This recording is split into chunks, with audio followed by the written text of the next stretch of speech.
Okay, this is Erlich, the Topper Chef. I am today going to make a chicken curry with the bones. When you go to restaurants, you get all boneless chicken, but there is something different about eating a whole chicken with the bones. And because the juice actually goes into, which is the curry sauce, all actually goes into the bones and you can chew on the bones. Now, the reason I'm making this is going to be a completely smooth kind of gravy or curry where I'm just using powders, different types of powders, and this is what used to be a karai sauce which we used to make in hotels or restaurants before, and then we start cooking with that as our base. Okay, so now my oil is really hot and I'm going to put onion paste. Onion paste, look at that, our onion paste. This is for 2 onions. So this is basically the base of the curry sauce, which makes it very smooth. As you can see, I have actually pulped it and it will look like a French sauce. So, okay, now the onion paste is here and we're gonna let it cook in the oil.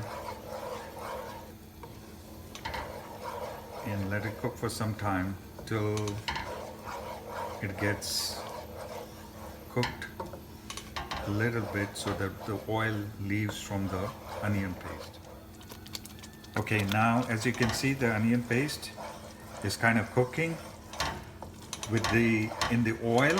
Now the oil is going to separate once it's cooked a little bit, so I'm letting it cook. Now my onion paste has already been cooked before, so there's no need of wasting time cooking all this together. Now I'm going to add ginger paste to it. That's 2 tablespoons of ginger paste. Keep it on high and keep on stirring. You don't need to keep stirring it, but I don't want it to splatter everywhere.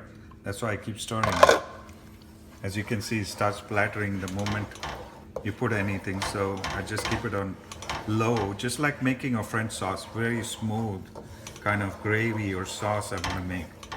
I used to be a saucier making French sauces before, so I learned this technique of making smooth sauces, because curries usually are very kind of lumpy and they look different when they're eaten. So I never liked something which was not smooth enough. So this is how I cook my curries, very smooth.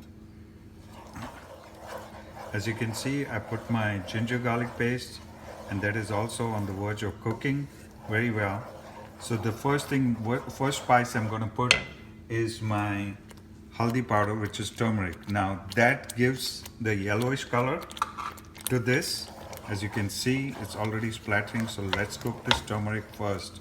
And I'm going to put 4 spices in it and really cook this sauce well with all the spices in it. So you got to really cook this, stirring it really well. And this is what is called the karai sauce in restaurants you get.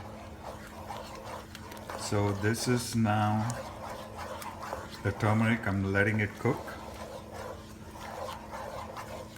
As you can see, there's very little oil in this.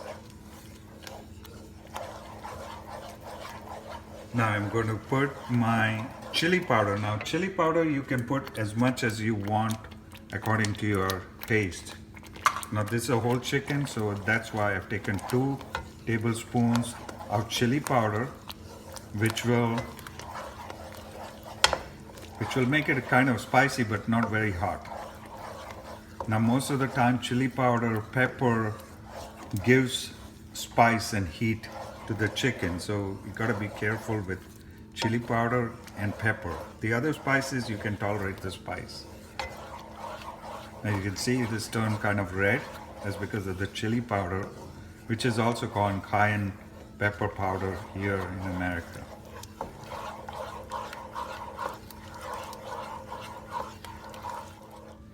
Adding my chicken.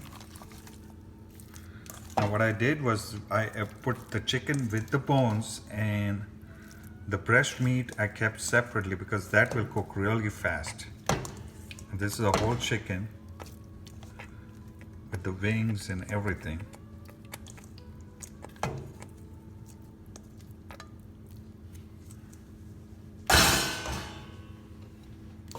Okay. And you've got to cook this chicken at least in the spice, at least stir it for at least 2-3 minutes, so it can the spice go into the bones on high heat. Okay, after 3 minutes of constant stirring and cooking, this is where I'm going to add the breast of chicken also, and then stir it back again a bit so those chicken pieces also get some of that flavoring.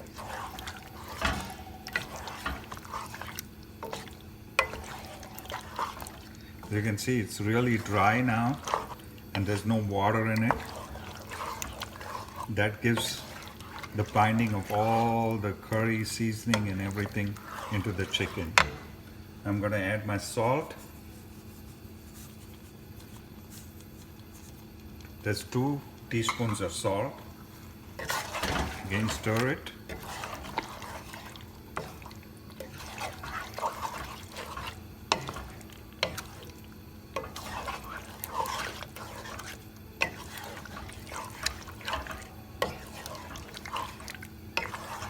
Let it cook for another 2 minutes on high heat, stirring it well. Okay, so now this has been cooking for 2 minutes now. As you can see, it's nice and hot on high heat. And this is where I'm going to put, you can either put it or skip the tomato paste. Some people don't like tomato. So I'm putting 3 tablespoons of tomato paste so you can give tomato flavor to it. And again, stir it well. Okay, so now we added the tomato paste and I've been stirring it. As you can see, it has turned a little red in color. Now I'm going to put my garam masala powder. Garam masala is always good to put it at the end. Okay? And again, let it stir. Now this garam masala powder is usually not very spicy. The spice which goes most in it, if it gets spicy, is cloves. But in my garam masala powder, I put very less cloves. It gives a good aroma, a good flavor. At the end, the chicken smells great with the cardamom, cinnamon, and cloves. Okay, so now you can see it is nice.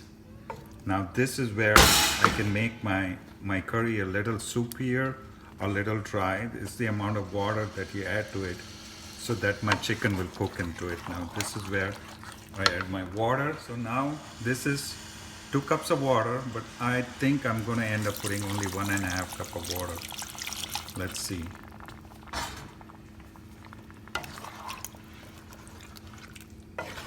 Yeah, see, you can thicken it up the way you want it. I want a little more water into it because it will still cook on a slow flame. We're going to cook the whole chicken. So I think I might end up putting both the 2 cups of water.